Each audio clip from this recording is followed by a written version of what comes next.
আপোনাৰ পুত্ৰ সন্তানৰ বাবে আপুনি কন্যা বিচাৰি আছে নেকি? আপুনি কন্যা বিচাৰি আছে নেকি আপোনাৰ পুত্ৰ সন্তানৰ বাবে বা আপোনাৰ জীয়ৰীৰ বাবে আপুনি দৰা বিচাৰি আছে নেকি? তেন্তে সাৱধান হওক, কিয়নো কোনে কেতিয়া ক'ত হত্যা কৰিব কাক কোনো ঠিক নাই। যিহেতু দেখাই পাইছে এইখন দেশত ঘটি আছে কি ইটোৰ পিছত সিটো নাৰকীয় হত্যাকাণ্ড সংঘটিত হৈ আছে। আজি যদি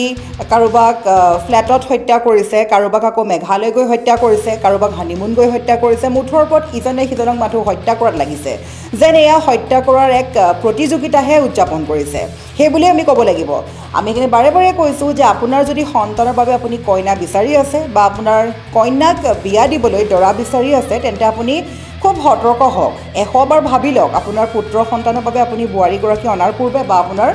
কন্যা সন্তানক বিয়া দিয়াৰ পূৰ্বে। আজিকালি দেশখন আগৰ দৰে নহয়, বৰ্তমান বহুতেই কোৱাৰ দৰে কলি যুগ আৰম্ভ হ'ল বুলিয়ে ক'ব লাগিব। আৰু এই সন্দৰ্ভত নিশ্চয়কৈ গমেই পাইছে যে আমি এই সময়ত কি শেহতীয়া আপডেট আগবঢ়াম। এই শেহতীয়া আপডেটটো হৈছে সোণম আৰু ৰাজাৰ কাণ্ড। যিহেতু দেখা পাইছে সকলোৱে ৰাজা আৰু সোণমৰ যি কাহিনী, সেই কাহিনী ইতিমধ্যে সকলোকে আচলতে স্তম্ভিত কৰি তোলা পৰিলক্ষিত হৈছে।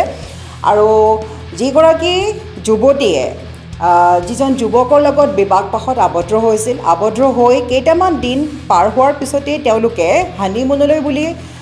প্লেনিং কৰিছিল। তাৰ পূৰ্বে তেওঁলোকে উত্তৰ পূব ভ্ৰমণৰ বাবে আহিছিল।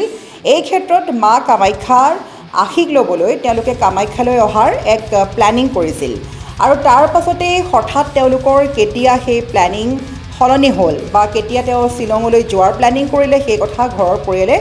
জানিবই পৰা নাছিল। আৰু শ্বিলঙলৈ যোৱা মানেই তেওঁৰ স্বামী মৃত্যুদণ্ডলৈ যেন গুচি যোৱাৰ দৰে হ'ল, আৰু সেয়াই সত্য হ'ল। আৰু এই মুহূৰ্তত আমি ক'ব লাগিব, এই মুহূৰ্তত যদি আমি ডাবল স্ক্ৰীণ দেখাব পাৰোঁ, তেন্তে মই দৰ্শকসকলক দেখাব চেষ্টা কৰিম এটা খুবেই ভাইৰেল ভিডিঅ', ৰাজা আৰু সোণমৰ সন্দৰ্ভত যিটো ভাইৰেল ভিডিঅ' আমি স্ক্ৰীণত দেখাব চেষ্টা কৰিছোঁ। এই ভিডিঅ'টো প্ৰত্যেকগৰাকী নিউজ আছামৰ দৰ্শকে ভালদৰে প্ৰত্যক্ষ কৰক। যিখন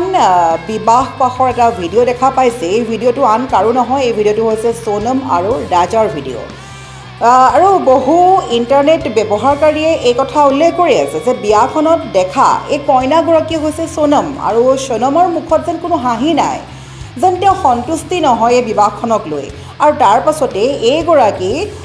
মহিলাই হত্যা কৰিলে নিজ স্বামীক হত্যা কৰাৰ আঁৰত আছিলে পৰকীয়া প্ৰেম। তেওঁৰ এগৰাকী যুৱকৰ সৈতে প্ৰেমৰ সম্পৰ্ক আছিলে, দীৰ্ঘদিন ধৰি ইজনে সিজনক ভাল পাই আহিছিলে। ঘৰৰ অমান্তিত বিবাহপাশত আবদ্ধ হৈ শেষত হত্যা কৰিলে তেওঁৰ স্বামীক। কিন্তু এইখিনিতে প্ৰশ্ন উত্থাপিত হৈছে যে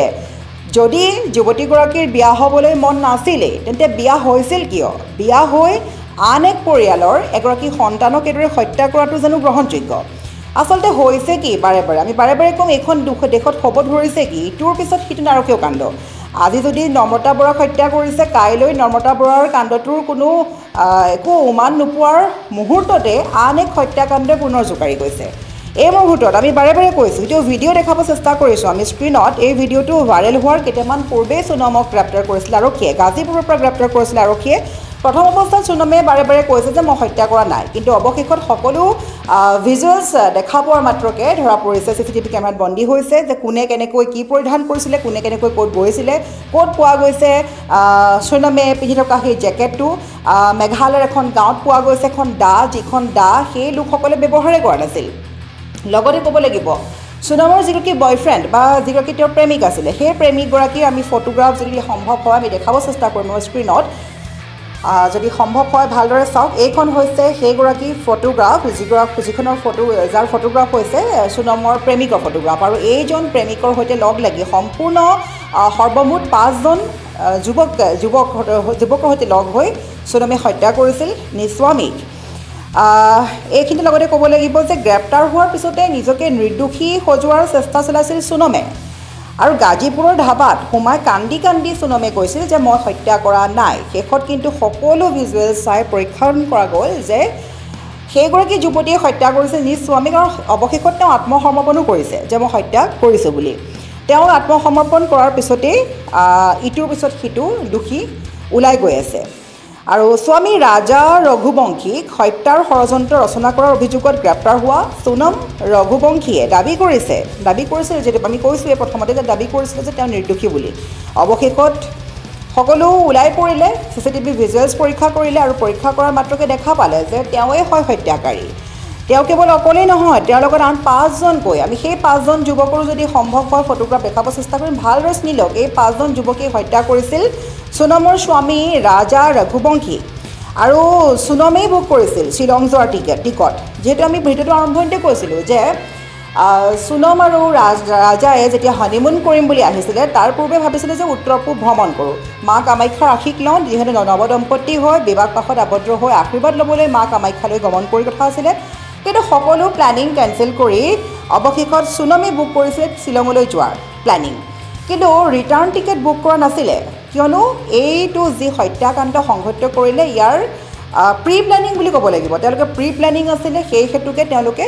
ৰিটাৰ্ণ হোৱাৰ টিকট কৰা নাছিলে স্বামীক হত্যা কৰিয়ে প্ৰেমিকৰ লগত লগ হৈ আন যিজন 5জন দোষী সেই সকলো লগ হৈ পেলাই তেওঁলোকে মধ্যপ্ৰদেশলৈ বুলি পলায়ন কৰিছিলে কিন্তু শেষত ধৰা পৰিলে আৰু অৱশেষত ভেদ হৈছে ৰাজা ৰঘুবংশীৰ হত্যাকাণ্ডৰ ৰহস্য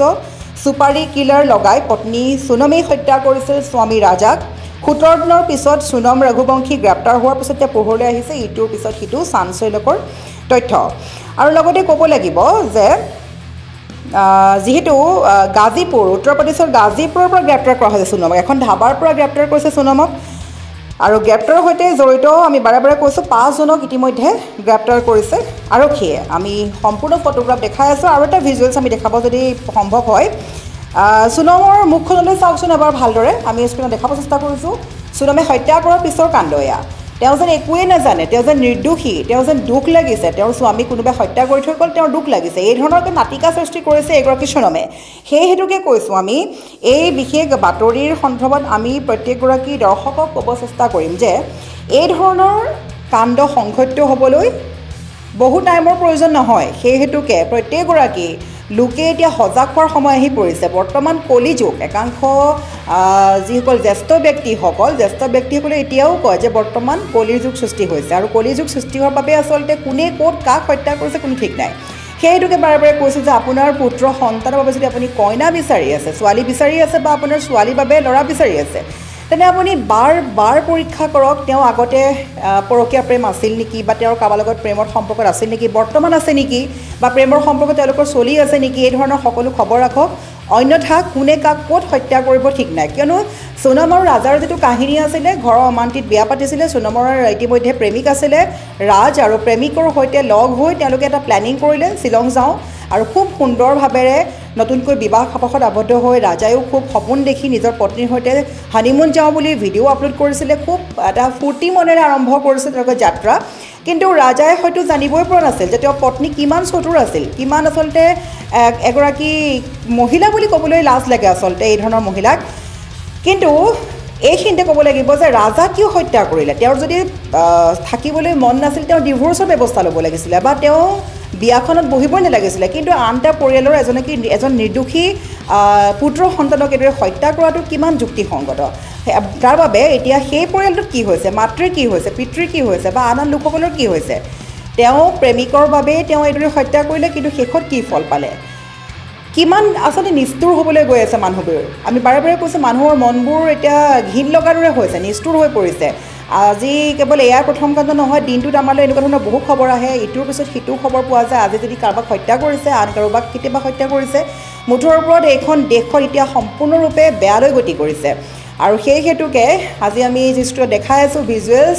কিছুমান ভিজুৱেলছ প্ৰত্যেকগৰাকী লোকে চোৱাটো খুবেই জৰুৰী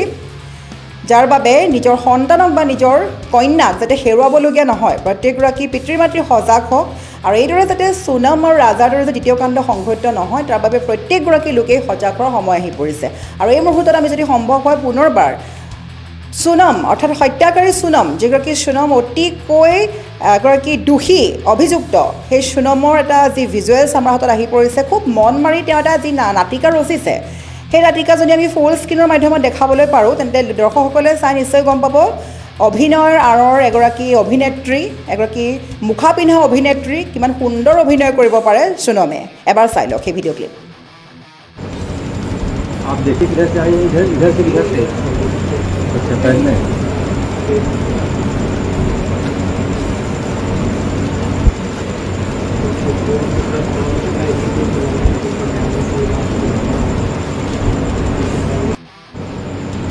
आप देखिए किधर से आए, इधर से किधर से? अच्छा, साइड में।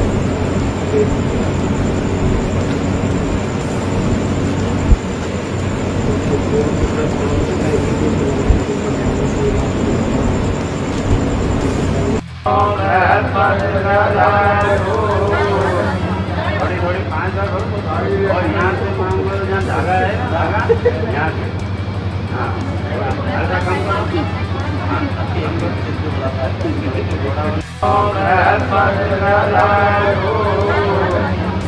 थोड़ी 5 बार और यहाँ से जहाँ धागा है ना, धागा यहाँ से, हाँ हल्का कम करो, हाँ